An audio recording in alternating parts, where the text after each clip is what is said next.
நாள் 197 ஜூலை 16க்கான வேத பகுதி.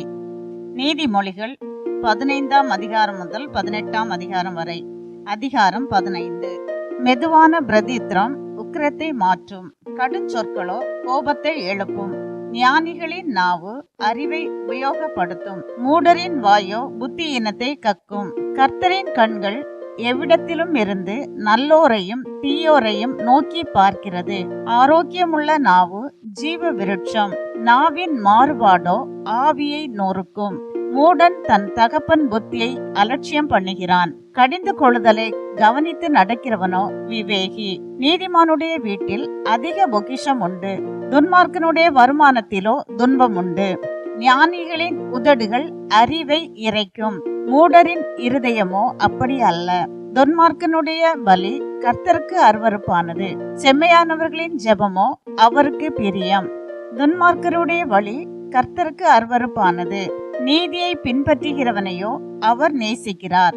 வழியை விட்டு விலகுகிறவனுக்கு புத்திமதி விசனமாயிருக்கும், கடிந்து கொள்ளுதலை வெறுக்கிறவன் சாவான். பாதாளமும் அழிவும் கர்த்தரின் பார்வைக்கு பிரத்யட்சமாய் இருக்க மனுபுத்திரருடைய இருதயம் அதிக பிரத்யட்சமாய் இருக்கும் அல்லவோ. பரியாசக்காரன் தன்னை கடிந்து கொள்கிறவனை நேசியான், ஞானவான்களிடத்தில் போகவும் மாட்டான். மனமகிழ்ச்சி முகமலர்ச்சியை தரும், மனோ துக்கத்தினாலே ஆவி முறிந்து போம். புத்திமானுடைய மனம் அறிவை தேடும், மூடரின் வாயோ மதியினத்தை மேயும். சிறுமைப்பட்டவனுடைய நாட்களெல்லாம் தீங்குள்ளவைகள், மன ரம்யமோ நித்திய விருந்து. சஞ்சலத்தோடு கூடிய அதிக பொருளிலும் கர்த்தரை பற்றும் பயத்தோடு கூடிய கொஞ்ச பொருளே உத்தமம். பகையோடு இருக்கும் கொளுத்த எருதின் கரியை பார்க்கிலும் சிநேகத்தோடு இருக்கும் இலைக்கரியே நல்லது. கோபக்காரன் சண்டையை எழுப்புகிறான், நீடிய சாந்தமுள்ளவனோ சண்டையை அமர்த்துகிறான். சோம்பேறியின் வழி முள் வேலிக்கு சமானம், நீதிமானுடைய வழியோ ராஜபாதை. ஞானமுள்ள மகன் தகப்பனை சந்தோஷப்படுத்துகிறான், மதியற்ற மனுஷனோ தன் தாயை அலட்சியம் பண்ணுகிறான். மூடத்தனம் புத்தியினனுக்கு சந்தோஷம், புத்திமானோ தன் நடக்கையை செம்மைப்படுத்துகிறான். ஆலோசனை இல்லாமையால் எண்ணங்கள் சித்தியாமற் போம், ஆலோசனைக்காரர் அநேகர் இருந்தால் அவைகள் உறுதிப்படும். மனுஷனுக்கு தன் வாய்மொழியினால் மகிழ்ச்சி உண்டாகும், ஏற்ற காலத்தில் சொன்ன வார்த்தை எவ்வளவு நல்லது. கீழான பாதாளத்தை விட்டு விலகும்படி விவேகிக்கு ஜீவ வழியானது உன்னதத்தை நோக்கும் வழியாம். அகங்காரியின் வீட்டை கர்த்தர் பிடுங்கி போடுவார், விதவையின் எல்லையையோ நிலைப்படுத்துவார். துன்மார்க்கருடைய நினைவுகள் கர்த்தருக்கு அருவருப்பானவைகள், சுத்தவான்களுடைய வார்த்தைகளோ இன்பமானவைகள். பொருளாசைக்காரன் தன் வீட்டை கலைக்கிறான், பரிதானங்களை வெறுக்கிறவனோ பிழைப்பான். நீதிமானுடைய மனம் பிரதித்திரம் சொல்ல யோசிக்கும், துன்மார்க்கனுடைய வாயோ தீமைகளை கொப்பளிக்கும். துன்மார்க்கருக்கு கர்த்தர் தூரமாயிருக்கிறார், நீதிமான்களின் ஜெபத்தையோ கேட்கிறார். கண்களின் ஒளி இருதயத்தை பூரிப்பாக்கும், நற்செய்தி எலும்புகளை புஷ்டியாக்கும். ஜீவனுக்கு ஏதுவான கடிந்து கொள்ளுதலை ஏற்றுக்கொள்ளும் காது ஞானிகளிடத்தே தங்கும். புத்திமதியை தள்ளிவிடுகிறவன் தன் ஆத்மாவை வெறுக்கிறான், கடிந்து கொள்ளுதலை கேட்கிறவனோ ஞானம் அடைவான். கர்த்தருக்கு பயப்படுதல் ஞானத்தை போதிக்கும், மேன்மைக்கு முன்னானது தாழ்மை. அதிகாரம் 16. மனதின் யோசனைகள் மனுஷனுடையது, நாவின் பிரதித்திரம் கர்த்தரால் வரும். மனுஷனுடைய வழிகள் எல்லாம் அவன் பார்வைக்கு சுத்தமானவைகள், கர்த்தரோ ஆவிகளை நிறுத்து பார்க்கிறார். உன் செய்கைகளை கர்த்தருக்கு ஒப்புவி, அப்பொழுது உன் யோசனைகள் உறுதிப்படும். கர்த்தர் சகலத்தையும் தமக்கென்று படைத்தார், தீங்கு நாளுக்காக துன்மார்க்கனையும் உண்டாக்கினார். மன மேட்டுமை உள்ளவன் எவனும் கர்த்தருக்கு அருவருப்பானவன், கையோடே கை கோத்தாலும் அவன் தண்டனைக்கு தப்பான். கிருபையினாலும் சத்தியத்தினாலும் பாவம் நிவிர்த்தியாகும், கர்த்தருக்கு பயப்படுகிறதினால் மனுஷர் தீமையை விட்டு விலகுவார்கள். ஒருவனுடைய வழிகள் கர்த்தருக்கு பிரியமாயிருந்தால் அவனுடைய சத்துருக்களும் அவனோட சமாதானமாகும்படி செய்வார். அநியாயமாய் வந்த அதிக வருமானத்திலும் நியாயமாய் வந்த கொஞ்ச வருமானமே உத்தமம். மனுஷனுடைய இருதயம் அவனுடைய வழியை யோசிக்கும். அவனுடைய நடைகளை உறுதிப்படுத்துகிறவரோ கர்த்தர். ராஜாவின் உதடுகளில் திவ்ய வாக்கு பிறக்கும். நியாயத்தில் அவன் வாய் தவறாது. சுமுத்திரையான நிறைக்கோலும் தராசும் கர்த்தருடையது. பையில் இருக்கும் நிறைக்கல்லெல்லாம் அவருடைய செயல். அநியாயம் செய்வது ராஜாக்களுக்கு அருவருப்பு. நீதியினால் சிங்காசனம் உறுதிப்படும். நீதியுள்ள உதடுகள் ராஜாக்களுக்கு பிரியம். நிதானமாய் பேசுகிறவனில் ராஜாக்கள் பிரியப்படுவார்கள். ராஜாவின் கோபம் மரண தூதருக்கு சமானம். ஞானமுள்ளவனோ அதை ஆற்றுவான். ராஜாவின் முகக்கலையில் ஜீவன் உண்டு. அவனுடைய தயை பின்மாறி பெய்யும் மேகத்தை போல் இருக்கும். பொன்னை சம்பாதிப்பதிலும் ஞானத்தை சம்பாதிப்பது எவ்வளவு உத்தமம். வெள்ளியை சம்பாதிப்பதிலும் புத்தியை சம்பாதிப்பது எவ்வளவு மேன்மை. தீமையை விட்டு விலகுவதே செம்மையானவர்களுக்கு சமனான பாதை. தன் நடையை கவனித்திருக்கிறவன் தன் ஆத்துமாவை காக்கிறான். அழிவுக்கு முன்னானது அகந்தை, விழுதலுக்கு முன்னானது மன மேட்டிமை. அகங்காரிகளோட கொள்ளை பொருளை பங்கிடுவதை பார்க்கிலும் சிறுமையானவர்களோட மனத்தாழ்மையாய் இருப்பது நலம். விவேகத்துடன் காரியத்தை நடப்பிக்கிறவன் நன்மை பெறுவான். கர்த்தரை நம்புகிறவன் பாக்கியவான். இருதயத்தில் ஞானமுள்ளவன் விவேகி எண்ணப்படுவான். உதடுகளின் மதுரம் கல்வியை பெருக பண்ணும். புத்தி தன்னை உடையவர்களுக்கு ஜீவ ஊற்று. மதியினரின் போதனை மதியினமே. ஞானியின் இருதயம் அவன் வாய்க்கு அறிவை ஊட்டும். அவன் உதடுகளுக்கு அது மேன்மேலும் கல்வியை கொடுக்கும். இனிய சொற்கள் தேன்கூடு போல் ஆத்மாவுக்கு மதுரமும் எலும்புகளுக்கு ஔஷதமும் ஆகும். மனுஷனுக்கு செம்மையாய் தோன்றுகிற வழி உண்டு, அதன் முடிவோ மரண வழிகள். பிரயாசப்படுகிறவன் தனக்காகவே பிரயாசப்படுகிறான். அவன் வாய் அதை அவனிடத்தில் வருந்தி கேட்கும். பேலியாளின் மகன் கிண்டி விடுகிறான். எரிகிற அக்கினி போன்றது அவன் உதடுகளில் இருக்கிறது. மாறுபாடு உள்ளவன் சண்டையை கிளப்பி விடுகிறான். கோள் சொல்கிறவன் பிராண சிநேகிதரையும் பிரித்து விடுகிறான். கொடுமையானவன் தன் நயலானுக்கு நயங்காட்டி அவனை நலமல்லாத வழியிலே நடக்க பண்ணுகிறான். அவன் மாறுபாடானவைகளை யோசிக்கும்படி தன் கண்களை மூடி தீமையை செய்யும்படி தன் உதடுகளை கடிக்கிறான். நீதியின் வழியில் உண்டாகும் நரைமயிரானது மகிமையான கிரீடம்.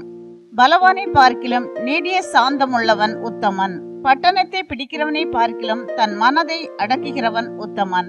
சீட்டு மடியிலே போடப்படும், காரிய சித்தியோ கர்த்தரால் வரும். அதிகாரம் 17. சண்டையோடு கூடிய வீடு நிறைந்த கொழுமையான பதார்த்தங்களை பார்க்கிலும் அமெரிக்கையோட சாப்பிடும் வெறும் துணிக்கையே நலம். புத்தியுள்ள வேலைக்காரன் லட்சை உண்டாக்குகிற புத்திரனை ஆண்டு சகோதரருக்குள்ள சுதந்திரத்தில் பங்கடைவான். வெள்ளியை புகையும் பொன்னை புடமும் சோதிக்கும். இருதயங்களை சோதிக்கிறவரோ கர்த்தர். துஷ்டன் அக்கிரம உதடுகள் சொல்வதை உற்று கேட்கிறான். பொய்யன் கேடுள்ள நாவுக்கு செவி கொடுக்கிறான். ஏழையை பரியாசம் பண்ணுகிறவன் அவனை உண்டாக்கினவரை நிந்திக்கிறான். ஆபத்தை குறித்து கழிக்கிறவன் தண்டனைக்கு தப்பான். பிள்ளைகளின் பிள்ளைகள் முதியோருக்கு கிரீடம். பிள்ளைகளின் மேன்மை அவர்கள் பிதாக்களே. மேன்மையானவைகளை பேசும் உதடு மூடனுக்கு தகாது. பொய் பேசும் உதடு பிரபுவுக்கு எவ்வளவேனும் தகாது. பரிதானம் வாங்குகிறவர்களின் பார்வைக்கு அது ரத்தினம் போல் இருக்கும். அது நோக்கும் திசையெல்லாம் காரியம் வாய்க்கும். குற்றத்தை மூடுகிறவன் சிநேகத்தை நாடுகிறான். கேட்டதை சொல்லுகிறவன் பிராண சிநேகிதரையும் பிரித்து விடுகிறான். மூடனை 100 அடி அடிப்பதை பார்க்கிலும் புத்திமானை வாயினால் கண்டிப்பதே அதிகமாய் உரைக்கும். துஷ்டன் கலகத்தையே தேடுகிறான். குரூர தூதன் அவனுக்கு விரோதமாக அனுப்பப்படுவான். தன் மதிக்கேட்டில் திரியும் மதியினனுக்கு எதிர்படுவதை பார்க்கிலும் குட்டிகளை பறிகொடுத்த கரடிக்கு எதிர்படுவது வாசி. நன்மைக்கு தீமை செய்கிறவன் எவனோ அவன் வீட்டை விட்டு தீமை நீங்காது. சண்டையின் ஆரம்பம் மதகை திறந்து விடுகிறது போல் இருக்கும். ஆதலால் விவாதம் எழும்பும் முன் அதை விட்டுவிடு. துன்மார்க்கனை நீதிமானாக்குகிறவனும் நீதிமானை குற்றவாளி ஆக்குகிறவனும் ஆகிய இவ்விருவரும் கர்த்தருக்கு அருவருப்பானவர்கள். ஞானத்தை கொள்ளும்படி மூடன் கையிலே ரொக்கம் எண்ணத்திற்கு, அதின் மேல் அவனுக்கு மனமில்லையே. சிநேகிதன் எல்லா காலத்திலும் சிநேகிப்பான். இடுக்கணில் உதவவே சகோதரன் பிறந்திருக்கிறான். புத்தியினன் தன் சிநேகிதனுக்கு முன்பாக கையடித்து கொடுத்து பிணை படுகிறான்.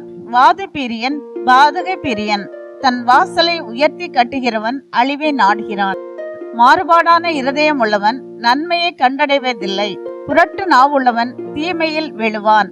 மூடபுத்திரனை பெறுகிறவன் தனக்கு சஞ்சலம் உண்டாக அவனை பெறுகிறான். மதியினனுடைய தகப்பனுக்கு மகிழ்ச்சி இல்லை. மனமகிழ்ச்சி நல்ல ஔஷதம். முறிந்த ஆவியோ எலும்புகளை உலர பண்ணும்.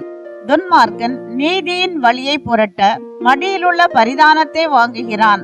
ஞானம் புத்திமானுக்கு முன்பாக இருக்கும். மூடனுடைய கண்களோ பூமியின் கடையாந்தரங்களில் செல்லும். மூடபுத்திரன் தன் பிதாவுக்கு சலிப்பும் தன்னை பெற்றவர்களுக்கு கசப்புமானவன்.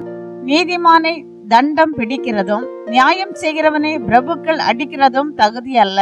அறிவாளி தன் வார்த்தைகளை அடக்குகிறான். விவேகி குளிர்ந்த மனமுள்ளவன். பேசாதிருந்தால் மூடனும் ஞானவான் என்று எண்ணப்படுவான். தன் உதடுகளை மூடுகிறவன் புத்திமான் என்று எண்ணப்படுவான்.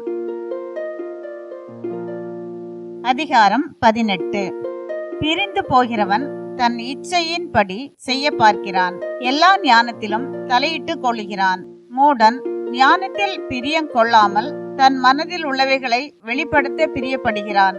துன்மார்க்கன் வர அவமானம் வரும். அவமானத்தோட நிந்தையும் வரும்.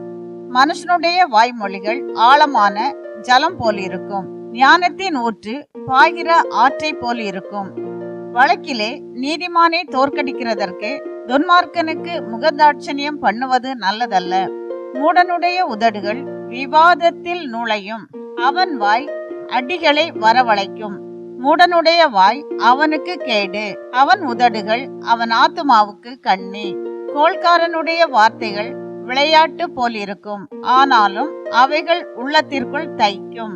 தன் வேலையில் அசதியாய் இருப்பவன் அலிம்பனுக்கு சகோதரன். கர்த்தரின் நாமம் பலத்த துருகம். நீதிமான் அதற்குள் ஓடி சுகமாய் இருப்பான். ஐஸ்வர்யவானுடைய பொருள் அவனுக்கு அரணான பட்டணம். அது அவன் எண்ணத்தில் உயர்ந்த மதில் போல் இருக்கும். அழிவு வருமுன் மனுஷனுடைய இருதயம் இருமாப்பாய் இருக்கும். மேன்மைக்கு முன்னானது தாழ்மை. காரியத்தை கேட்கும் முன் உத்தரம் சொல்கிறவனுக்கு அது புத்தியினமும் வெட்கமுமாய் இருக்கும். மனுஷனுடைய ஆவி அவன் பலவீனத்தை தாங்கும். முறிந்த ஆவி யாரால் தாங்க கூடும்? புத்திமானுடைய மனம் அறிவை சம்பாதிக்கும். ஞானியின் செவி அறிவை நாடும். ஒருவன் கொடுக்கும் வெகுமதி அவனுக்கு வழி உண்டாக்கி பெரியோர்களுக்கு முன்பாக அவனை கொண்டு போய் விடும். தன் வழக்கிலே முதல் பேசுகிறவன் நீதிமான் போல் காணப்படுவான். அவன் அயலானோ வந்து அவனை பரிசோதிக்கிறான். சீட்டு போடுதல் விரோதங்களை ஒழித்து பலவான்கள் நடுவே சிக்கறுக்கும். அரணான பட்டணத்தை வசப்படுத்துவதை பார்க்கிலும் கோபங்கொண்ட சகோதரனை வசப்படுத்துவது அரிது. அவர்களுடைய விரோதங்கள் கோட்டை தாழ்பாள்கள் போலிருக்கும். அவனவன் வாயின் பலனால் அவனவன் வயிறு நிரம்பும். அவனவன் உதடுகளின் விளைவினால் அவனவன் திருப்தி ஆவான். மரணமும் ஜீவனும் நாவின் அதிகாரத்தில் இருக்கும். அதில் பிரியப்படுகிறவர்கள் அதன் கனியை புசிப்பார்கள். மனைவியை கண்டடைகிறவன் நன்மையானதை கண்டடைகிறான். கர்த்தரால் தயையும் பெற்றுக்கொள்கிறான். தரித்திரன் கெஞ்சி கேட்கிறான். ஐஸ்வர்யவான் கடினமாய் உத்தரவு கொடுக்கிறான். சிநேகிதர் உள்ளவன் சிநேகம் பாராட்ட வேண்டும். சகோதரனிலும் அதிக சொந்தமாய் சிநேகிப்பவனும் உண்டு. இன்றைய நாளுக்கான வேத பகுதி வாசித்து முடிந்தாயிற்று. தேவாதி தேவனுக்கே மகிமை உண்டாவதாக. ஆமேன். இன்றைய நாளுக்கான வேத பகுதியிலிருந்து ஒரு கேள்வி. எது நல்ல ஔஷதம்? இன்றைய நாளுக்கான வாக்கு தத்தம் நீதிமொழிகள் 16ஆம் அதிகாரம் 33ஆம் வசனம். காரிய சித்தியோ கர்த்தரால் வரும். இந்த வாக்குத்தத்த வசனத்தின்படி கர்த்தர் நம்மை ஆசீர்வதிப்பாராக. ஆமென்.